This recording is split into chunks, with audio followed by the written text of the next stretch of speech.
Assalamualaikum dan selamat datang ke episod 159 Keluar Sekejap bersama dengan saya KJ. Saya Syaril Hamdan. Pada 9 hari bulan Jun yang lepas, negara kita dikejutkan dengan satu berita yang sangat sedih, yang sangat berduka cita, iaitu satu kemalangan yang melibatkan bas yang membawa 42 mahasiswa daripada Universiti Pendidikan Sultan Idris ataupun UPSI, yang mana bas tersebut telah pun terlibat dalam satu kemalangan di Lebuh Raya Timur Barat ataupun Jalan Raya Timur Barat Gerik, Perak ketika dalam perjalanan pulang dari Terengganu ke Tanjung Malim selepas cuti Hari Raya Aidiladha. 48 orang terlibat dalam kemalangan tersebut dan 13 maut di lokasi, 2 lagi telah meninggal dunia di Hospital Gerik. Kemalangan ini telah mencetuskan perbincangan di kalangan masyarakat umum berkenaan dengan keselamatan jalan raya. Dan sebenarnya kami di KS sudah beberapa kali dalam episod-episod sebelum ini membangkitkan isu keselamatan jalan raya, rentetan daripada data dan juga statistik yang dikeluarkan oleh pihak yang berkuasa berkenaan dengan insiden kemalangan jalan raya di Malaysia ini yang agak tinggi berbanding dengan negara-negara lain, dan juga rentetan daripada beberapa kes yang melibatkan kenderaan berat yang telah pun menyebabkan pengorbanan nyawa, sama ada mereka yang ada di dalam kenderaan berat itu tetapi biasanya kenderaan-kenderaan lain yang langgar ataupun yang terlibat dalam kemalangan dengan kenderaan berat tersebut. Syaril, saya rasa kali pertama kita bincang dengan serius berkenaan dengan isu keselamatan jalan raya ni adalah pada episod live kita di KL International Mobility Show yang telah pun diadakan beberapa bulan yang lepas. Dan pada waktu itu memang dah ada bunyi-bunyi daripada orang ramai yang memang tak puas hatilah, terutamanya dengan penguatkuasaan undang-undang dan juga peraturan. Mereka tertanya kenapa dalam negara di mana kita ada undang-undang, kita ada peraturan, kita ada pelbagai agensi-agensi kerajaan, tetapi perkara ini masih lagi berlaku.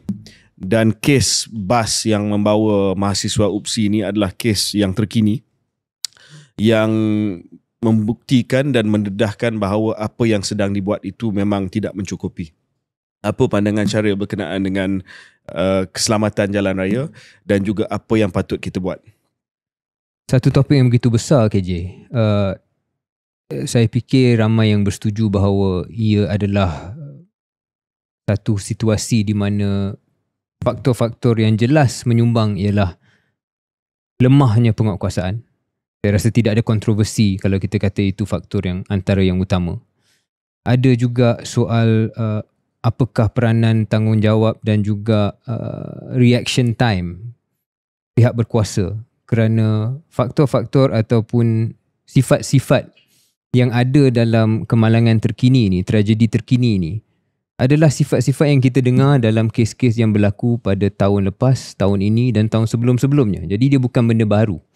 Timbul persoalan bukan hanya penguatkuasaan yang mengelak perkara ini, tetapi kenapa setelah faktor-faktor utama, misalnya nanti kita akan bincang soal saman yang berbelas-belas, nampaknya tidak memberi apa-apa impak. Ini benda yang kita boleh tengok balik dalam sejarah, ada dah kes macam ni.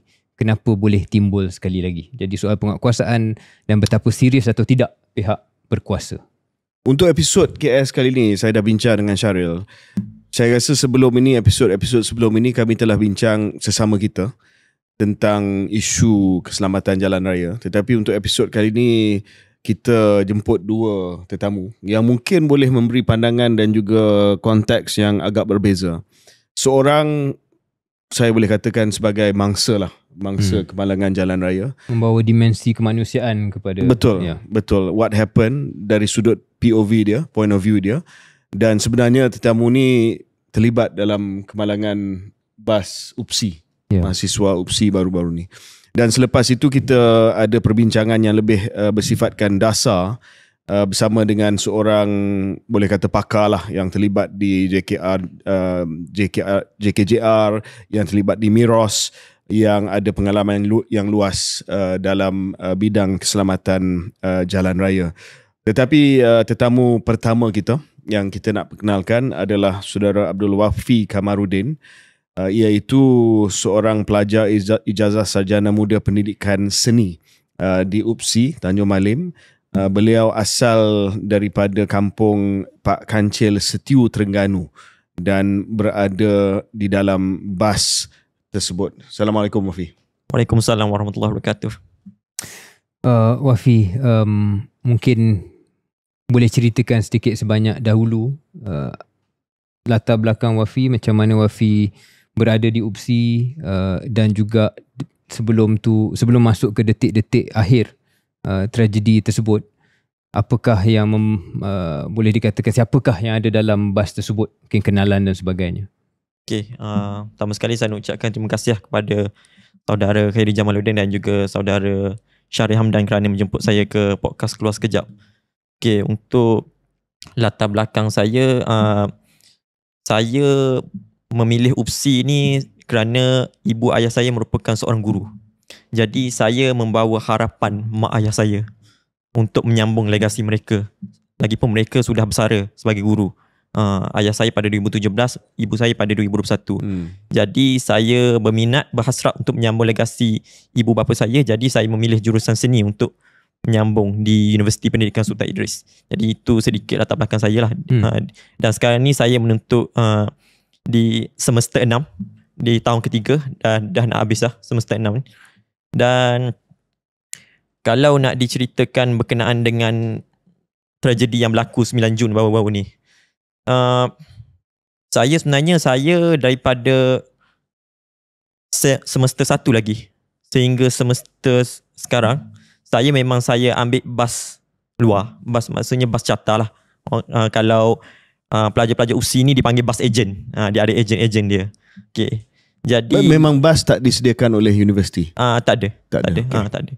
Biasanya dia ada dua pilihan lah. Sama ada dia ambil bas dekat stesen bas, dia beli tiket di stesen bas, ataupun bas di agent.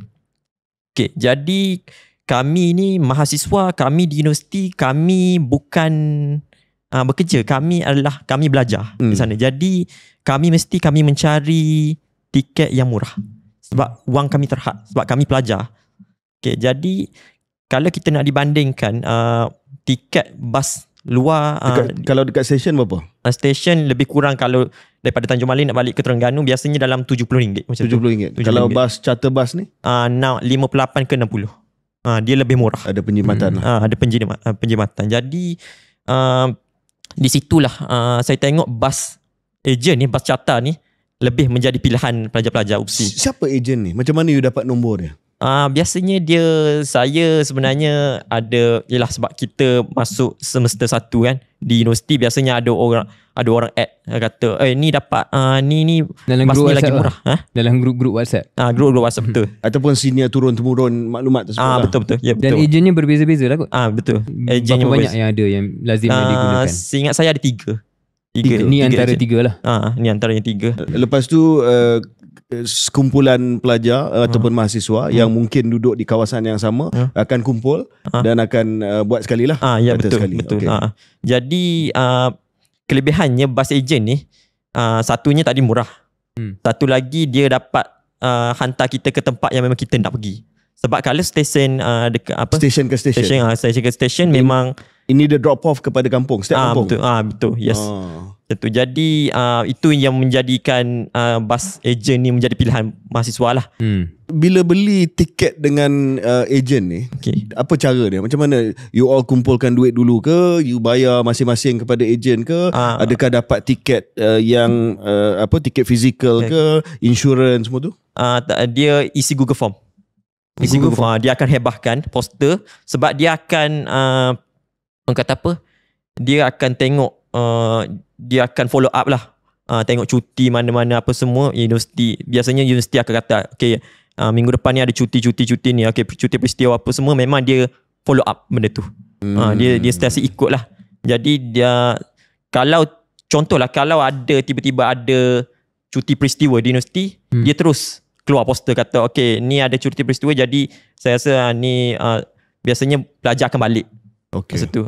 Jadi biasanya memang pelajar akan beli terus lah tiket tu. Wafi dah banyak kali dah guna perkhidmatan bas charter ni. Betul. Sebelum ni tak ada masalah. Tak ada masalah. Dan apa jenis bas yang disediakan oleh ejen ni? Adakah ia bas pelancongan, bas kilang, bas sekolah? Dia lebih kurang macam bas, nak kata macam bas pelancongan pun lebih kurang bas pelancongan. Dia biasanya satu tingkap je. Satu tingkap. Dan dia sebenarnya bas persiaran ke bas, tak ada? Tak ada. Biasanya bas persiaran lah biasanya. Tapi tidaklah sekualiti macam bas, contoh macam Mutiara, macam Perdana, bas ekspres swasta lah.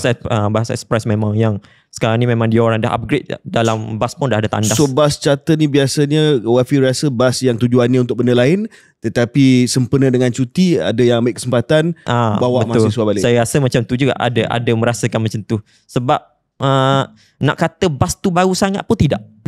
Dia tidak macam bas macam saya sebut tadi, Perdana ke Mutiara pun tidak.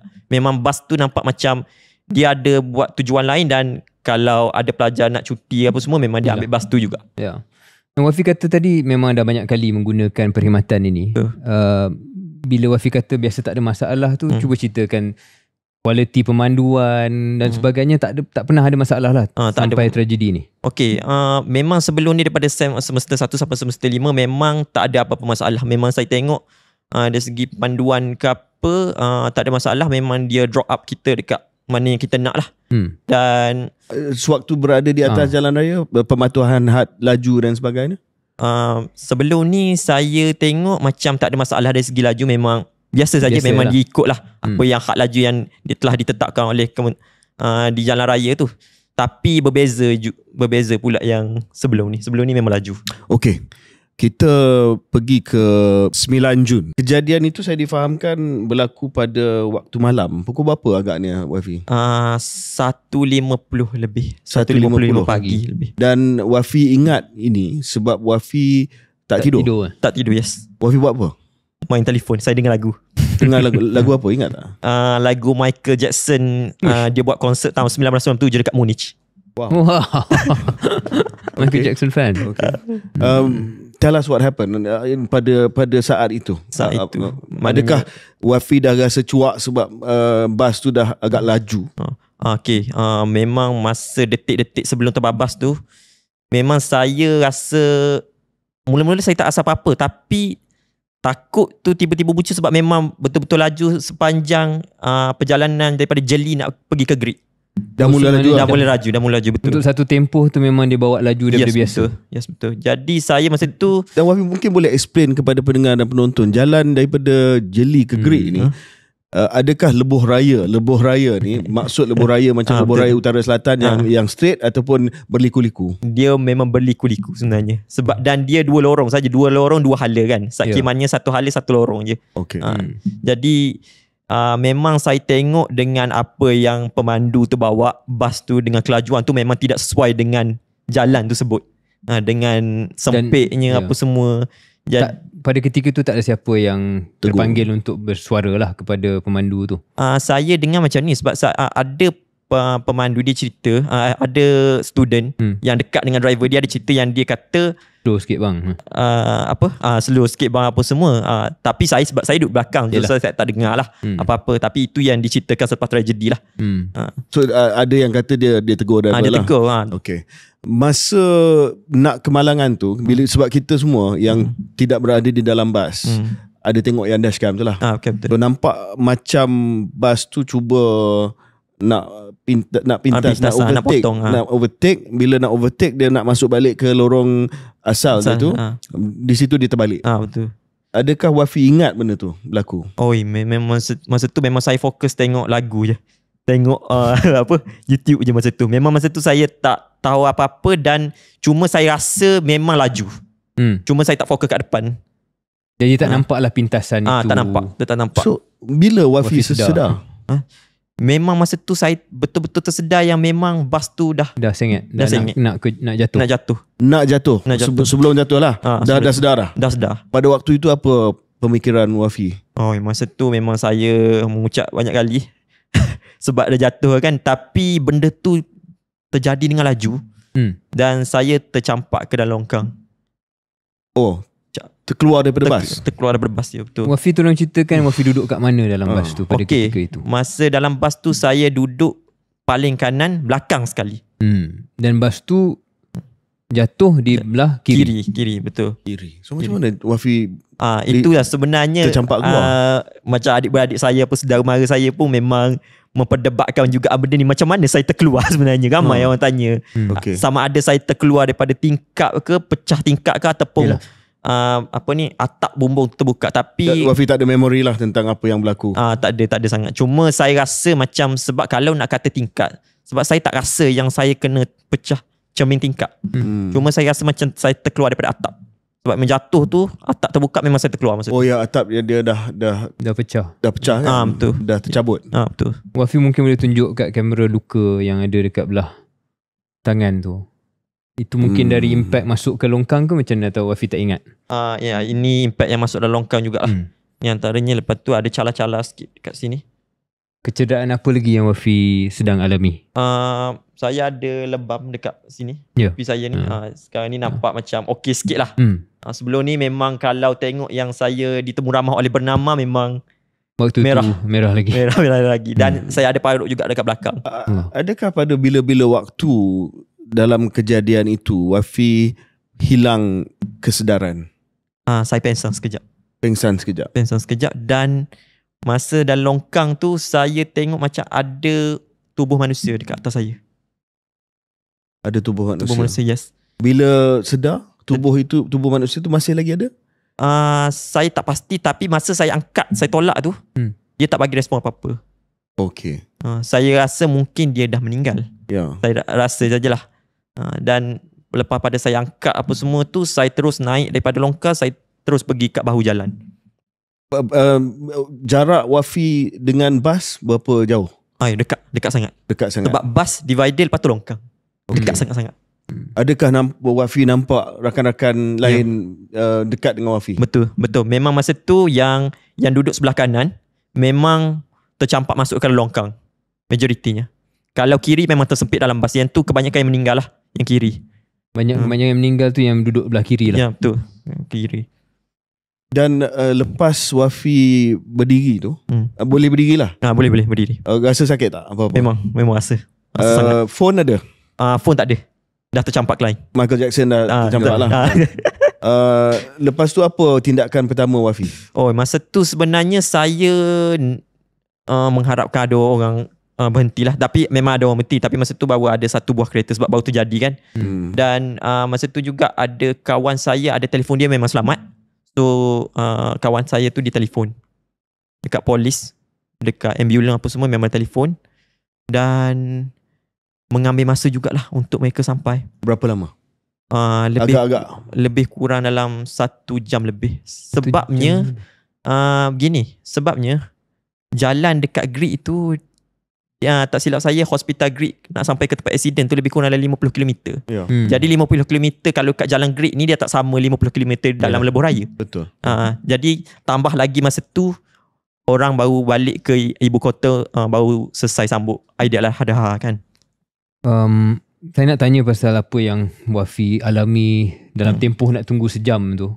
Tapi sebelum itu, di detik-detik Wafi baru sedar bangun tu, ada dengar apa suasana kat situ? Ada orang menjerit ke, senyap ke, sunyi ke, macam mana kalau saya ingat Wafi? Itu memang saya rasa peristiwa yang saya rasa macam saya tak boleh nak lupa. Saya masih tak boleh hilang lagi dari fikiran saya. Sebab masa saya naik tu, ada kawan lelaki saya dah tak ada dah. Muka dia memang terkena divider, memang tak sempurna. Berkecai muka. Itu lelaki. Lepas tu ada seorang lagi perempuan. Dia orang kata dia duk menjerit sakit apa semua. Dan masa tu tangan dia dah patah dan nampak tulang.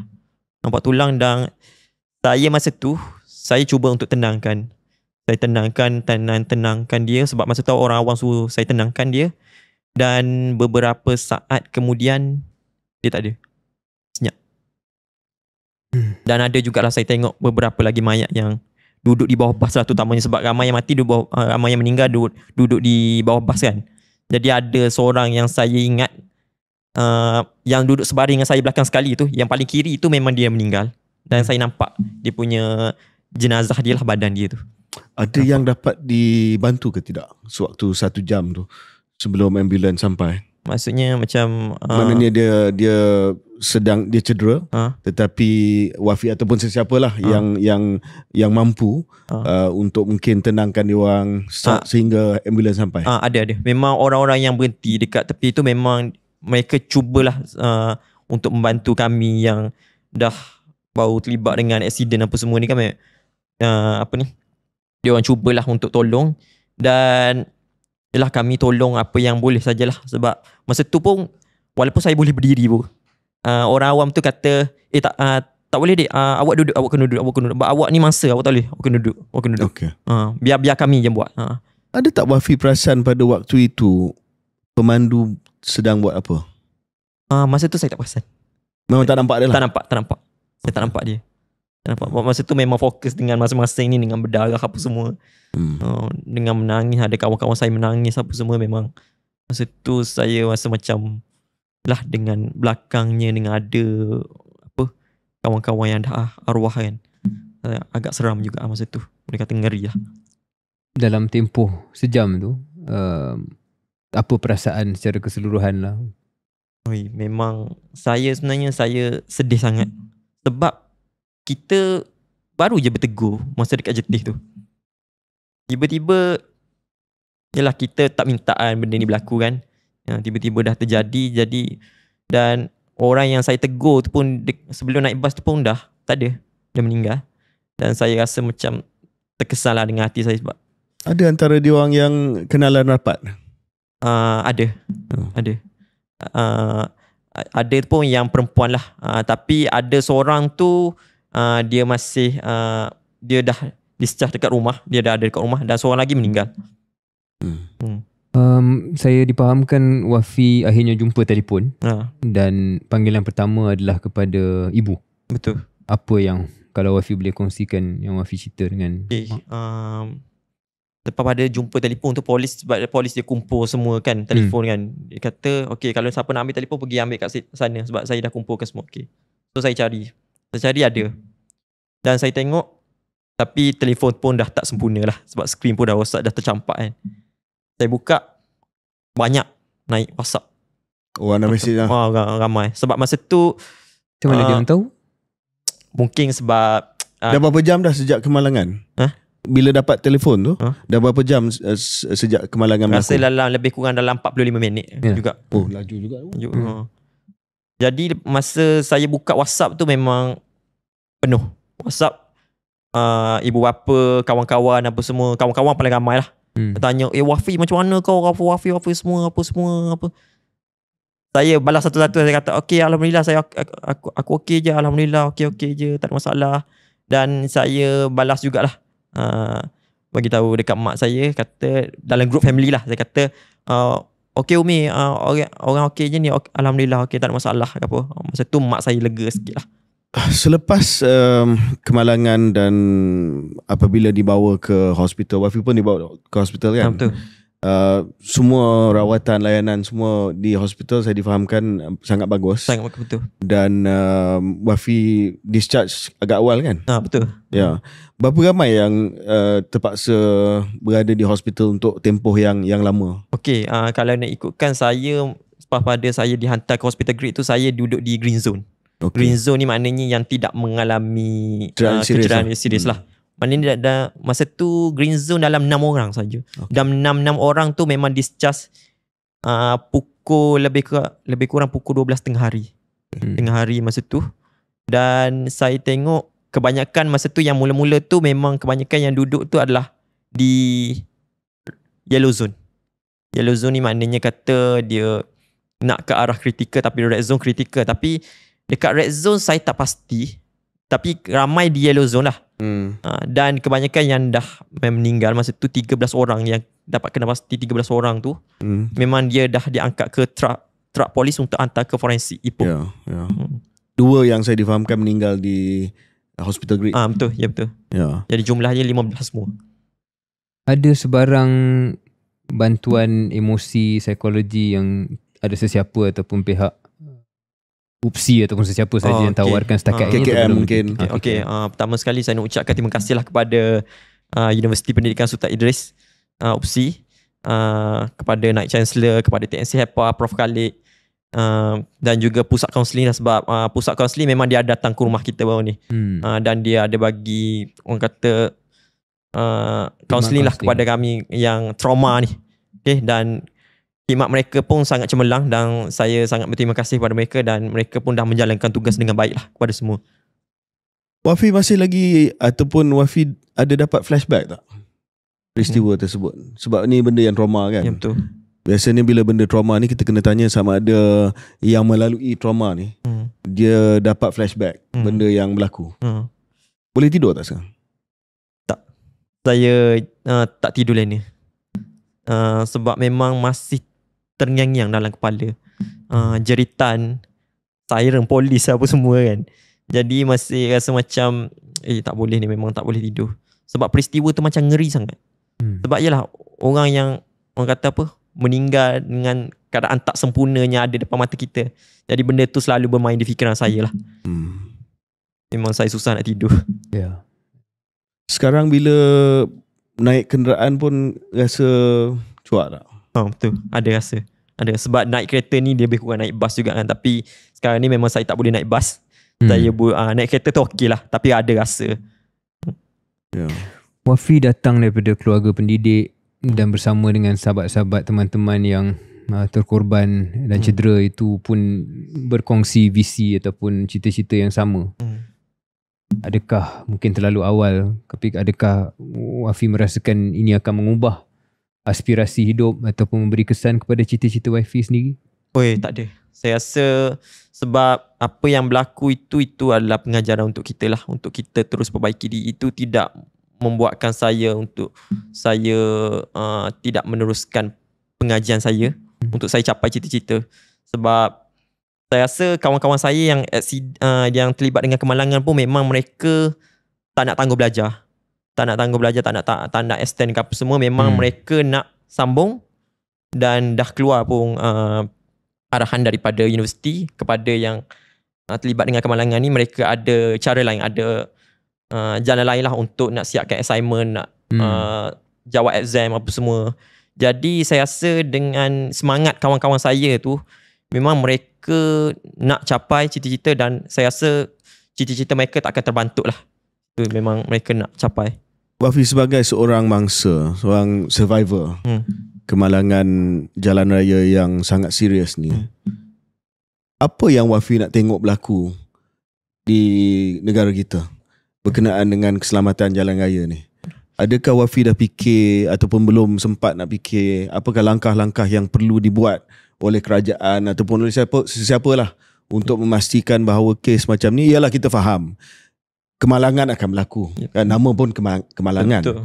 Tetapi bagaimana kita dapat mengurangkan risiko kemalangan? Kemalangan akan berlaku, tetapi macam mana kita dapat buat sesuatu, sama ada undang-undang, kuasaan, peraturan, bas, standard, quality bas dan sebagainya, untuk kita mengurangkan kemungkinan ini berlaku. Okey, saya rasa benda ni saya ada terfikirlah selepas pada apa yang berlaku ni. Saya ada research sikit apa yang kerajaan perlu buat. Kalau kita tengok di negara Sweden, dia ada memperkenalkan dasar Vision Zero. Vision Zero yang dalam usaha untuk mengurangkan kadar kematian jalan raya. Jadi kalau kita tengok sendiri pun memang dasar tu memang nampak berjaya dan memang Sweden antara kadar kematian jalan raya yang paling terendah di dunia. Kalau dibandingkan Malaysia, memang Malaysia bukanlah antara tinggi tapi tinggi jugalah. Okay. Dan saya rasa kerajaan juga perlu memperkenalkan sistem pangkalan data. Saya rasa untuk kita pengguna ni, kita berhak untuk pilih bas yang selamat, pemandu yang berkualiti, yang boleh memandu dengan selamat, dan kerajaan perlu menyediakanlah pangkalan data seperti mana kata kita boleh tengok syarikat ni okey ke tak, bas ni okey ke tak, apa semua, pemandu dia macam mana, apa semua. Jadi kerajaan perlu sediakan seperti pangkalan data seperti itulah saya rasa. Jadi kami sebagai pengguna-pengguna ni boleh lihat, boleh check sendiri, boleh tengok. Takat ni di kalangan mangsa-mangsa yang selamat, ada tak sebarang perbincangan ataupun perancangan untuk lebih tersusun cadangan-cadangannya ataupun lebih bersuara, ataupun tidak ada langsung perbincangan? Sudah ada perbincangan untuk kita untuk langkah seterusnya untuk mangsa-mangsa yang selamat ni.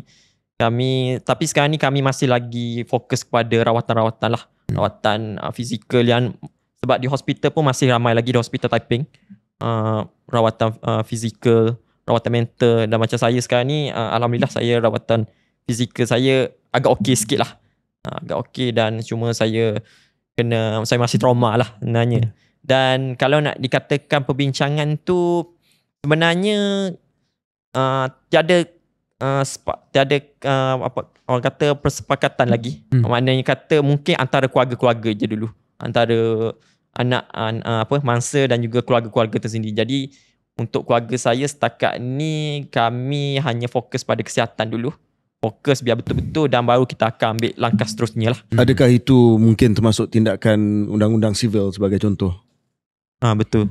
Akan tidak menolak kemungkinan ada saman sivil terhadap syarikat tersebut lah. Itu langkah seterusnya lah. Dan kami memang ada sebut benda tu tapi belum mula lagi lah. Bukan keutamaan saat inilah, tapi tidak menolak kemungkinan itu. Dijawab pun sebagai seorang pendidik, dan cara Wafi menjelaskan apakah langkah-langkah pun, saya memang berharap bahawa Wafi dapat mencapai cita-cita dan terus menyumbang pada masyarakat dengan kaedah dan kejaya yang Wafi pilih.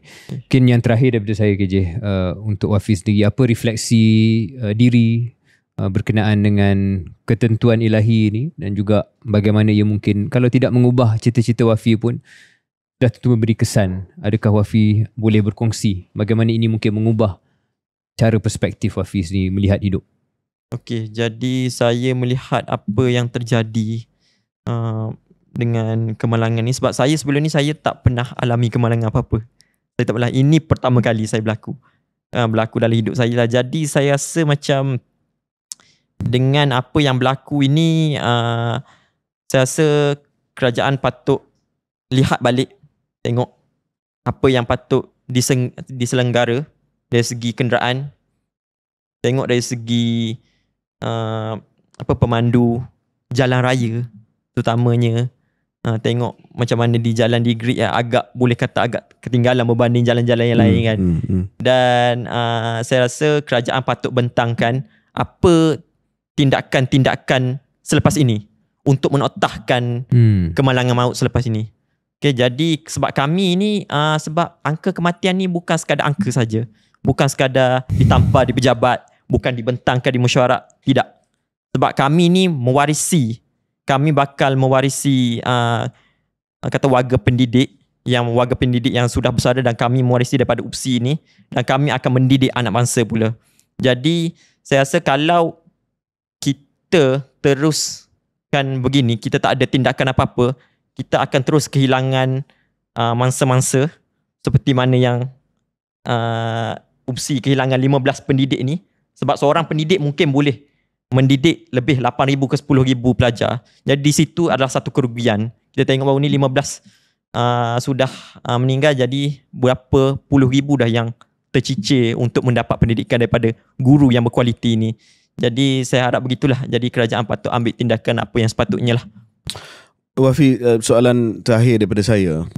Saya tahu ada pelbagai perasaan yang sedang dirasai oleh Wafi sekarang. Tetapi kalau boleh saya tanya satu perkataan yang boleh memberi sedikit gambaran tentang perasaan yang dirasai oleh Wafi sekarang. Adakah ia marah, bersyukur, redha? Apa satu perkataan yang datang pada minda Wafi sekarang? Satu perkataan saya satu adalah bersyukur. Sebab saya masih diberi orang kata peluang kedua. Peluang kedua tu sebab saya tengok yang meninggal hampir separuh. Sebab penumpang pelajar lebih kurang 42. jadi 15, jadi nampak nak hampir separuh. Jadi saya amat bersyukur sebab saya masa saudara mara mari melawat pun dia orang tanya, dia orang macam bersyukur lah. Dia kata Wafi selamat, dia kata. Lepas tu ada juga tanya apa amalan apa semua. Tapi saya nak tapi saya nak share lah sikit amalan boleh. Mak saya setiap hari Jumaat dia selalu suruh sedekah. Setiap kali solat Jumaat dia suruh sedekah. Sebab sedekah ni kalau ikut Islam dia boleh menolak bala dan memanjangkan umur. Jadi mak ayah saya memang selalu titik beratkan benda tu. Setiap hari Jumaat memang tak pernah miss. Jadi itu mungkin antara amalan yang saya boleh kata antara menjadi pelindung saya lah dalam tragedi ni.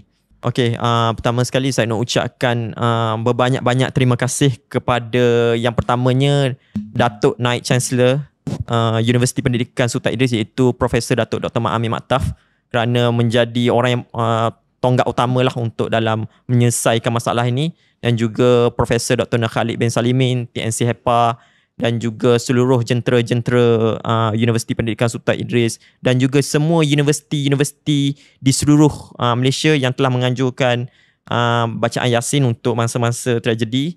Dan saya juga ingin berterima kasih kepada Ahli Parlimen STU, Adun Permaisuri, kepada Badan Perhubungan UMNO Negeri Terengganu, dan juga parti-parti yang terlibat dalam memberi sumbangan kepada saya lah, dan juga parti PAS juga sekali ada memberi sumbangan, dan juga sanak saudara apa semua, dan juga kawan-kawan yang telah mendoakan saya. Terima kasih banyak-banyak. Terima kasih saudara Abdul Wafi Kamarudin kerana bersama dengan kami di KS. Terima kasih sangat Wafi kerana dapat memberi perkongsian, sharing yang agak personal melalui semula peristiwa yang agak traumatik tersebut. Saya, Syaril dan juga seluruh warga KS, dan saya rasa semua penonton dan pendengar KS akan mendoakan yang terbaik bagi Wafi dan juga rakan-rakan lain yang terlibat dalam kemalangan tersebut. Dan sebelum kita break seketika, saya mohon supaya yang mendengar dan juga yang menonton sama-sama kita hadiahkan Ummul Kitab, terutamanya kepada 15 mangsa kemalangan bas yang melibatkan mahasiswa UPSI. Semoga Allah Subhanahu Wa Taala mencucuri rahmat-Nya ke atas roh mereka. Al-Fatihah.